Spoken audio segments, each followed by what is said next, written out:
Okay, so, in this video, I am going to be going over Track and Control Episode 8 Part 1.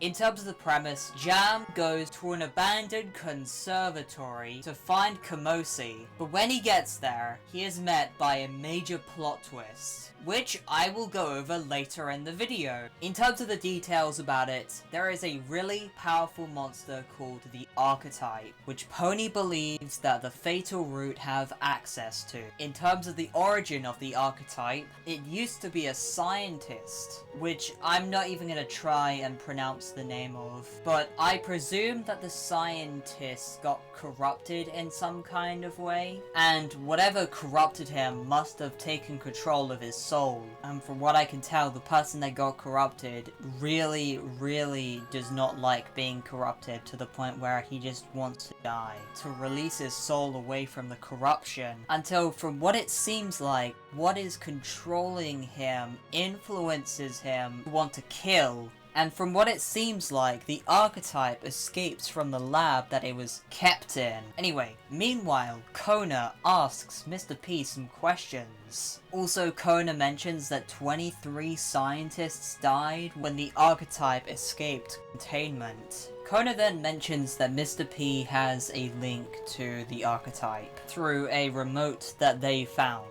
Mr. P counters the claim by saying that the Archetype is not designed to be controlled, and that it wasn't even a creation. In a way, Mr. P spiritually invited the Archetype to a purpose. Kona then lists off a few things that the Archetype can do.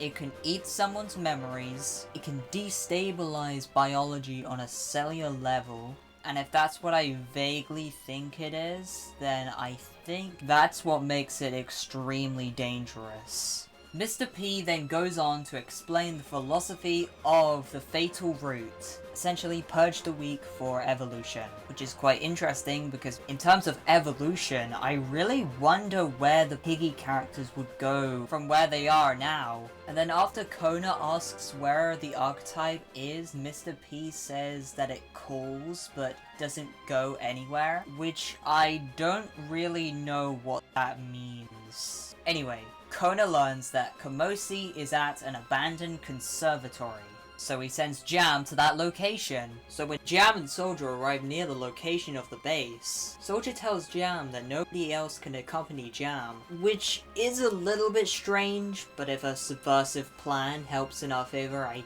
guess there's not really an inherent problem. Anyway, as Jam goes towards the conservatory, Jam enables all 4 stations, which opens an entrance door which Kona tells Jam to go to. But before he goes inside, Jam is confronted by Penny, who in this case is able to vocally express their consciousness, but can't control his body. And yes, apparently in this universe, Penny is a he for some reason. Anyway, this seems to be the same type of corruption that is corrupting the Archetype. But now that I think about it, if Penny is one of Mr. P's henchmen, is this how Mr. P generally controls his henchmen? And why there is henchmen in the first place? And it also seems like it's mentally affecting Penny, because he says that everything he did in service of the Fatal Root was so then he could get validation. And I think that is also part of why, despite Penny expressing himself in an uncontrolled way,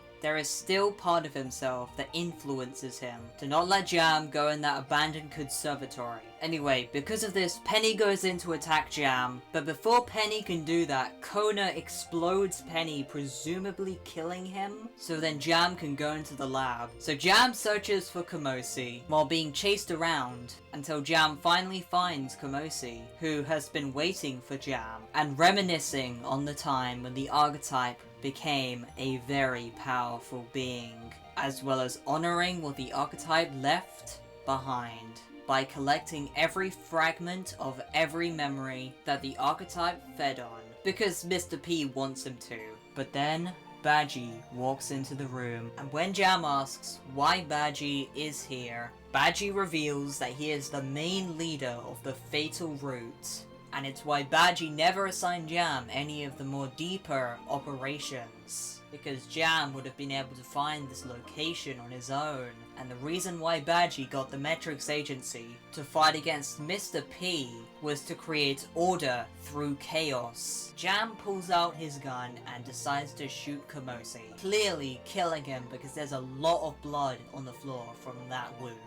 Now after Badgie tells Jam to put the gun down, which kinda reminds me of One Shot Ren from SMG4, Badgie knocks Jam out, presumably capturing him. Anyway, in terms of my general thoughts about this chapter, I thought it was pretty good. Not amazing or anything, but I thought it had a few interesting moments. I think the prelude to what we'll see of the archetype, and the scene between Mr. P and Kona, and that scene with Penny are each quite interesting moments. But I'd say the most standout part about it is definitely the main villain reveal. Honestly, I originally thought the Badgie would just be a background character that Jam wouldn't really do anything with, but now I see why Badgie hasn't been such a prevalent character throughout this season. Anyway, in terms of Kamosi's death, I'm not entirely sure what exactly counts as the third death, because to my knowledge, it hasn't exactly been confirmed whether Kamosi was the big final death yet, or if it's being saved for part 2. I guess we'll just find out when part 2 comes out.